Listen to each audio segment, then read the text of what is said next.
Hi, so it's been a hot minute since I made my last video, so I figured I would crank out something small to fill up the interim. But recently I've been getting some responses and a little bit of criticism in regards to my views about universities. So I figured this would be a great opportunity to talk about one of my favorite subjects, which is all of the ways in which I might be wrong about everything, but today specifically universities. One of the things that I like about philosophy, and by extension being a philosopher, is a quote from Socrates, and I'm going to paraphrase him here. But loosely speaking, what Socrates says is that philosophers are different from debaters.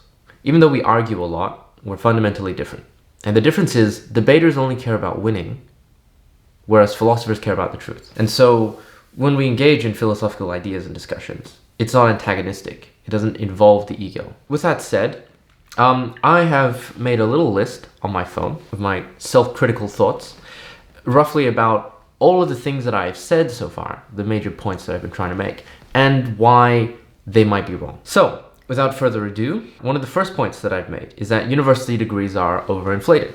You know, they're longer than they need to be, they're more expensive, and they ought to be cut back to the essentials, to what people actually need to be able to live their lives and continue on with their careers and whatnot. Now, the counter-argument that you could quite easily make to this is that perhaps university degrees are becoming more inflated simply because our societies are becoming more complex. The rates of technological, social, political, economic developments in the world today means that people, there's simply more content to cover, right? And it means that people need to stay in school, in education, for longer to be ably prepared for society. So that's one potential rebuttal. I've also made the point that universities have become too expensive. You know, the costs keep going up and it doesn't seem to correlate with the quality of education. A counter-argument to this, of course, is to point out that, well, universities have become more expensive as government subsidization and support of higher education has decreased. Government funding for the higher education industry has been steadily decreasing for the better part of the last 50 years. It means that the universities have to sort of offload more of the expenses onto the students. So in this sense,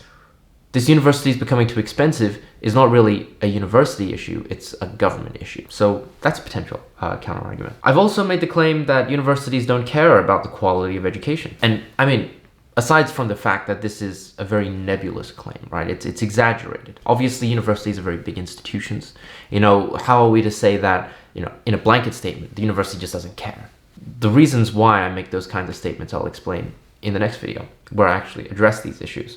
But a counter-argument could be that there are simply many hidden factors involved in the decision-making of the university, and that what we're seeing from the student and teacher perspective is just one side. You know, maybe there's a counterbalance that the executives have to make between surviving as an organization and continuing to do the good work that universities are meant to do within society, versus overly prioritizing teachers and students in the short term, which could have worse long-term effects. And of course, there's always the delicate balance that needs to be maintained between undergraduate education and graduate funding for research. Research is what the university is primarily about. For instance, Melbourne University has a very good, I know for a fact, has a very good medical school, right? So a lot of the graduate funding goes there to research new, potentially life-saving technologies. Of course, what that means is that the funds have to be rediverted. So less for undergraduates, more for researchers. I've also claimed them before, said that universities are not worth it for the majority of people, right? I suppose in response to this, if you wanted to take this line, you could argue that, well, you know, what about the joys of learning for its own sake, right? Why are we being so pragmatic and counting everything in dollars and cents and outcomes and value? Surely there is value to be gained simply from pursuing an education, not simply for material gain. You know, doing it because the satisfaction, the interactions are worth some kind of monetary and time expense. I suppose you could go for that point of view. Although, of course, that argument could just as easily be turned on its head. And finally, number 5, I made the claim that universities are simply becoming obsolete. I suppose at this point you might raise the objection of, well, if universities are becoming obsolete, can you give me a solution as to what an alternative might be? And I do have the beginnings of a solution that I might share in a later video. But, you know, an objector might say, where are young people supposed to go if not to university? right? Where else can they get the kind of social interaction with their peers and with their teachers in the same way as they might be exposed to while at university? There simply is no alternative out there. How can universities become obsolete? Although, as I'll talk about tomorrow, well, actually in the next video, whenever I film it, this is more of an issue of a lack of imagination than an actual objection. Those are 5 claims that I've made, and 5 potential ways in which I might quite feasibly be wrong. But you see, being wrong doesn't bother me at all.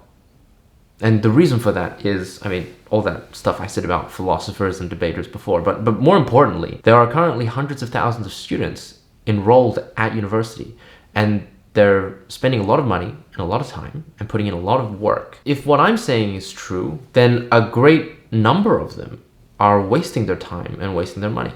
And that's not a particular scenario that I like to entertain. I would much rather myself be wrong in this case than to have all these people currently doing the wrong thing and wasting their lives. So, okay, that's a quick video just for today.